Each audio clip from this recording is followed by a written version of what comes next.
pergunta é: como fomentar essas atividades de forma que a gente faça com que os espíritas possam ter essa oportunidade maior de amorosidade entre si?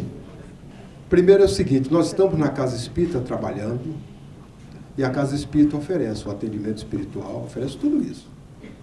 Eu sou o trabalhador da casa. E, naturalmente, como trabalhador da casa, eu talvez esteja na gestão da casa. E, como gestor da casa, eu me sinto numa posição de superioridade. Eu sou o presidente, sou o diretor, me acho até que eu não posso ficar doente, ser obsidiado. Quando eu já começo com esses pensamentos, e o problema acontece comigo, eu vou procurar outra casa espírita, porque se eu procurar aquela, eu perco toda a autoridade que eu deveria ter, que não tenho, porque autoridade não é isso. A minha autoridade daria se eu procurasse a minha casa espírita dizendo: eu estou com um problema. O problema seria se a casa espírita não tivesse a oferecer o atendimento, o acolhimento. Aí seria um problema que ele tinha que resolver. Mas esse problema não é da casa espírita, esse problema é do espírito. O problema é meu, que a casa me oferece todos os tipos de acolhimento. Eu preciso de um acolhimento e vou buscar lá na outra casa espírita, porque se eu buscar naquela, eu vou ficar mal das vidas, das pernas, com todos aqueles que vão me olhar de forma diferente.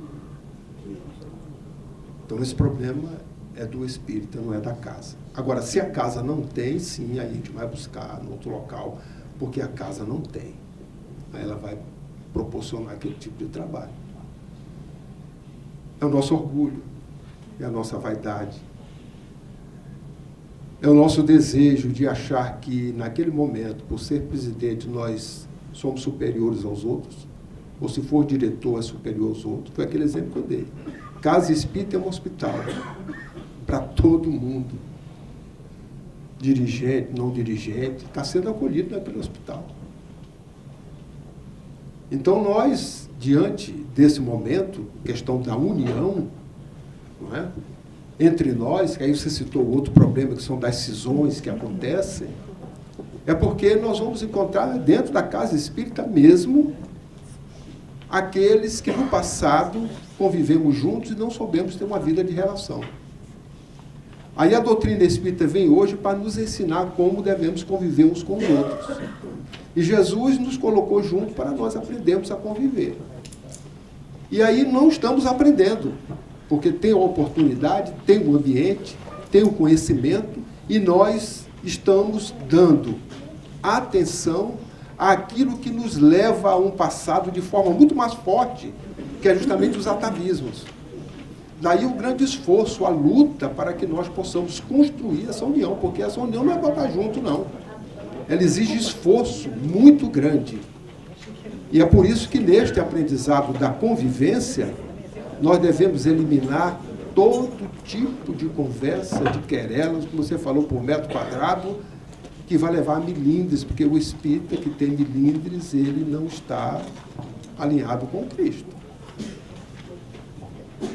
Então é a questão da reforma interior, íntima, das nossas deficiências, que nós vamos encontrar, sim, entre os espíritos. Seria até ingenuidade sabermos que somos espíritos rebeldes, equivocados, com um passado negro de sombra, e que agora, nesta oportunidade, talvez a primeira, estamos trabalhando com Cristo junto, que vão virar santo, e não vamos continuar brigando. Seria até incongruente.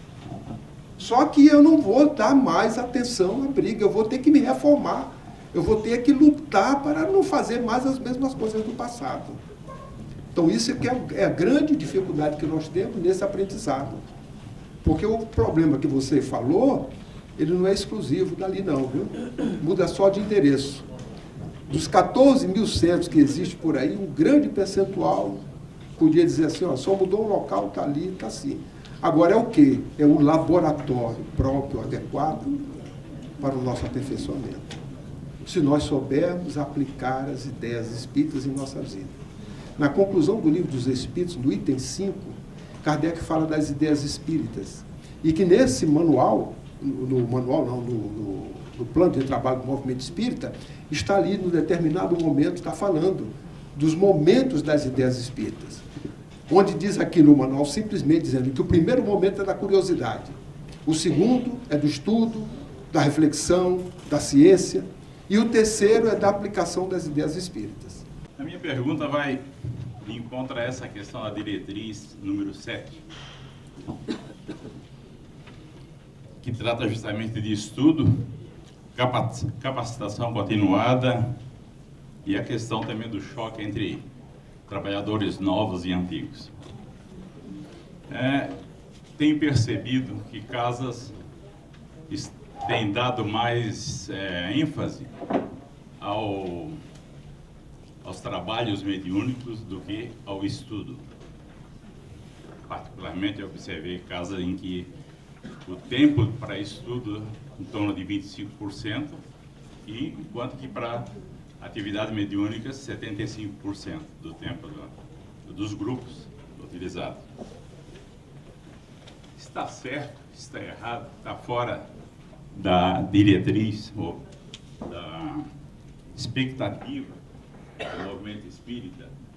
Agora foi do movimento espírita ou da expectativa vamos dizer, de Kardec, que seria levar o conhecimento mais longe possível, em vez de, vamos dizer assim, alcançar o máximo possível. A diferença entre a prática e o estudo. Não existe uma diretriz, não existe, respeitando aí, vamos dizer, a liberdade de cada casa, né? Alguma orientação, alguma diretriz de qual seria o ideal da preferência, mais ao estudo ou mais ao trabalho mediúnico. Mas eu gostaria de aproveitar essas questões, são muito importantes sobre isso. O filé mignon da doutrina espírita não está no fenômeno mediúnico. O filé mignon da doutrina espírita está na parte filosófica. Lembrem-se, Kardec, ao responder, que ontem eu já disse alguma coisa, vou refrisar. O que é o espiritismo? É uma ciência nova, que ao mesmo tempo é uma doutrina de observação e uma ciência filosófica. Ou seja, é uma ciência de observação e uma doutrina filosófica. Como ciência prática, aí sim é que entra a mediunidade. Ela nos ensina a relação entre os espíritos. Mas ele não falou que era reunião mediúnica. Espíritos somos todos nós. E o espírito, ele tem 6 momentos aonde ele está. Se alguém desencarnar e perguntar onde é que está o meu pai, você pode dar a resposta para ele com convicção. Você pode dizer assim, olha, ou ele está encarnado, porque já voltou, tá certo? Pelo tempo, ou ele continua na erraticidade, no plano espiritual, segundo momento, ou ele, nesse instante, ele pode estar no mundo espiritual se comunicando com o mundo material. Pode ser numa reunião mediúnica, pode ser através de uma inspiração, de uma intuição. Ou se ele está encarnado, ele pode também estar no local se comunicando com o mundo espiritual. Ou ele está, neste momento, numa preparação para a encarnação. Ou ele está, neste momento, no estado terminal, voltando para a vida espiritual. São 6 momentos que o espírito tem que estar. Ou ele está aqui agora, ou ele está desencarnado, ou ele está se comunicando de lá para cá, ou daqui para lá, ou ele está se preparando para voltar, ou ele está se preparando para vir para a Terra. São 6 momentos que existem. A doutrina espírita, então, como ciência prática, ela nos ensina a relação entre os espíritos. Então, a relação entre nós aqui, e quando nós estamos na reunião mediúnica, nos ensina a relação que nós devemos ter na comunicação com os desencarnados. E ensina para os desencarnados, que lá também tem doutrina espírita, que são princípios universais, como eles devem se comunicar conosco. E quando nós desencarnarmos, tendo essas referências, são leis divinas, eternas, que valem em qualquer lugar, nós, na vida de relação também lá no plano espiritual, como nós devemos nos tratar, respeitando e cumprindo essas leis. Ora, se eu, como espírita, estou na casa espírita, e a mediunidade é o ponto que eu prepondero, o objetivo da casa espírita é estudar a doutrina, e mediunidade e doutrina espírita vamos dizer assim, bem para chocar. Não tem nada a ver uma coisa com a outra. Porque a doutrina espírita, ela veio para nos ensinar a vida de relação. A mediunidade é um instrumento para que essa vida de relação aconteça. Aí eu vou buscar Emmanuel para nós entendermos. Ele diz que a relação da mediunidade com a doutrina espírita é igual à engenharia com a cachoeira. A cachoeira é um potencial que ali existe, pela defasagem de altura, naturalmente, um potencial energético. Está ali parado. A água vem de lugar mais alto e cai no lugar mais baixo. E assim acontece o tempo todo. Até o dia que aparece a engenharia. Aí o engenheiro estuda, normatiza, faz uma barragem para aumentar a pressão daquela água que está caindo. Na barragem ele faz tubos, porque a água agora ela não cai naquela dimensão, ela vai cair apenas em tubos dimensionados. E quando entra no tubo, ela cria uma pressão. Lá no final do tubo, coloca grandes hélices, para que quando a água bata, aquela hélice gire. E aquela hélice, ao girar, ela vai ter um rotor, que naquele momento tem um dínamo enorme, que quando gira, induz energia elétrica. Quando induz energia elétrica, ele acumula aquilo nos acumuladores. Mas tudo isso dentro de diretrizes, de ordem, tudo padronizado para que isso aconteça. Quando coloca nos acumuladores, fica por ali. Todo esse trabalho parou por ali, não tem finalidade nenhuma. Aí vem a transmissão. Pega daquele acumulador e vai a milhares de quilômetros e chega num ambiente como esse, que eu aperto o botão, vem a luz, ou que eu aperto outro botão, tem o ar-condicionado, quente ou frio, dando o conforto e o bem-estar à sociedade. Precisou da engenharia para poder pegar aquele potencial que lá estava e trazer o bem-estar social. A mediunidade é a cachoeira. A engenharia é a doutrina espírita. Uma sem a outra não dá esse bem-estar que nós temos. Então, se eu estou na casa espírita e eu só me dedico à mediunidade, pensemos. Porque ela deixa de cumprir o seu papel para ser apenas mediunismo. E mediunidade, mediunismo, existe muitas seitas por aí, só mediunismo, que tem outras denominações. Onde não tem critério, o espírito chega, arrebata o médico, joga no chão, pede lá 7 charutos para fumar, não sei o que para beber, dança, roda, e está muito satisfeito naquele local. É mediunismo isso. O que é que tem a ver com a doutrina espírita aquilo? Na hora que a doutrina espírita chega, opa, tem um potencial, barragem, diretrizes, canaliza, leva para que as coisas adiante, aí a energia chega, aperta o botão, vai sair a luz, orientou. Aí não tem mais aquelas coisas de pedir não sei o que para beber, pedir para comer, para fazer isso. Não estou dizendo que a casa faça isto, mas eu estou dizendo, se a casa se diz espírita, a finalidade da casa é levar a mensagem do Evangelho em espírito e verdade à humanidade. A mediunidade é um instrumento de apoio, de suporte da casa.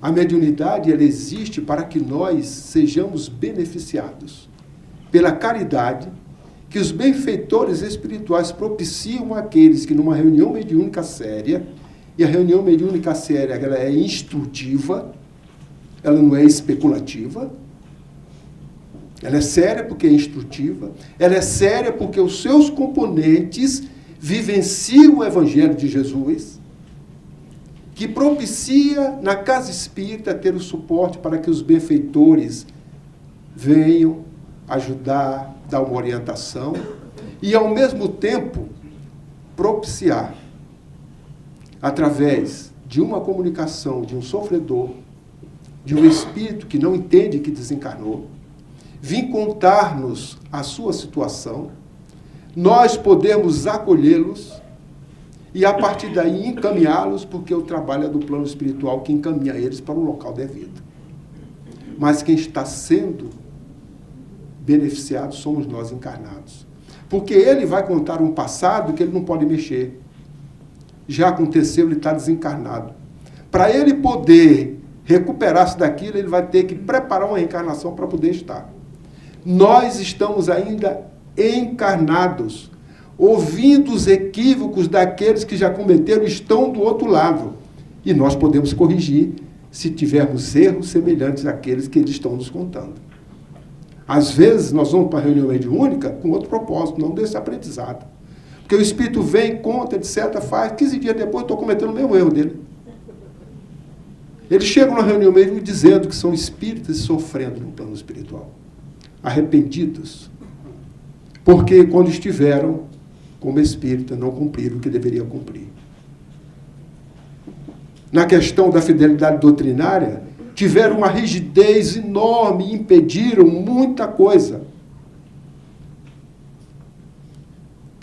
E lá se arrependeram do que fizeram.